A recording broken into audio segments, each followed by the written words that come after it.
አንድ ፕሮጀክት ላይ ባክኤንድ እና ፍሮንቴንድ ዴቨሎፐር ሆኖ መስራት ጥቅሙና ጉዳቱን ልንገራችሁ። ከጥቅሙ ስንጀምር መጀመሪያ ፕሮዳክቱ ላይ ፉል ኮንትሮል ይኖራችኋል። እነዛ ማለት ማንም ላይ ዲፔንድ አትሆኑም። ዩአይ ዲዛይን ታደርጋላችሁ። ምን ኤፒአይ እንደሚያስፈልጋችሁ ታውቃላችሁ። እንደዛም ኤፒአይ ቢልድ ስታደርጉ ደግሞ ለዩአይ ኦፕቲማይዝ እያደረጋችሁ ትሄዳላችሁ። ሁለተኛው ፋስተር ዲሲሽን ሜኪንግ ነው።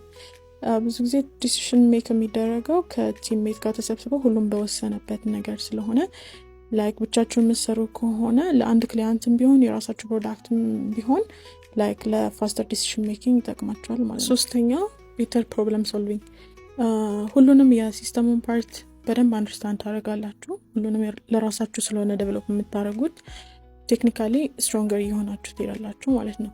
አራተኛው ደግሞ ለራሳችሁ ፕሮዳክት ከሆነ ኮስት ኤፌክቲቭ ነው። ላይክ ሌላ ዴቨሎፐር ከምትቀጥሩ ለራሳችሁ ብቻችሁን ቴክ ኬር ማድረግ ማለት ነው ሲስተሙን።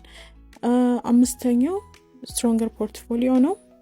አንድ ፕሮዳክት ብቻችሁን ሰራችሁ ማለት you have UI UX ስኪል ይኖራችኋል፣ የኤፒአይ ዲዛይን ስኪል ይኖራችኋል፣ ዳታቤዝ ስትራክቸር ማድረግ መቻል እና የዲፕሎይመንት ስኪል ስለሚኖራችሁ ፖርትፎሊዮአችሁን ስትሮንገር ያደርግላችኋል ማለት ነው።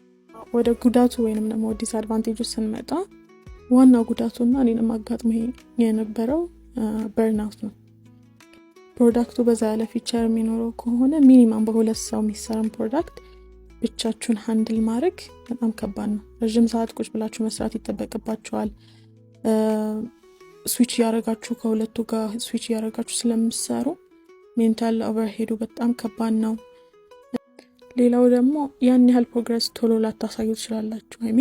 ሁለቱም ጋር ስለምትሰሩ ከዚህም ከዛም ሃንድል እያደረጋችሁ ብዙም ነገሩ ላይ እንቀሳቀስላችሁ ይችላልና ረጅም ሰዓት እየሰራችሁ ደግሞ አሪፍ ፕሮግረስ ማታሳዩ ከሆነ ዲስአፖይንት ትሆናላችሁ እና ሞራላችሁ ራሱ እየጠፋ ነው የሚሄደው።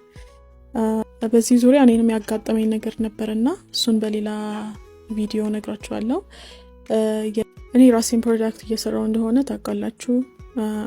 ኦሬዲ 2 ፓርት ፖስት አድርጌያለሁ። ቀጣይ ፓርቶች እንዲደርሳችሁ የምትፈልጉ ከሆነና ሌሎች የፕሮግራሚንግ ቲፖች እንዲደርሷችሁ የምትፈልጉ ከሆነ ይሄን ፔጅ ፎሎ፣ ሼር፣ ላይክ ማድረግ እንዳትረሱ።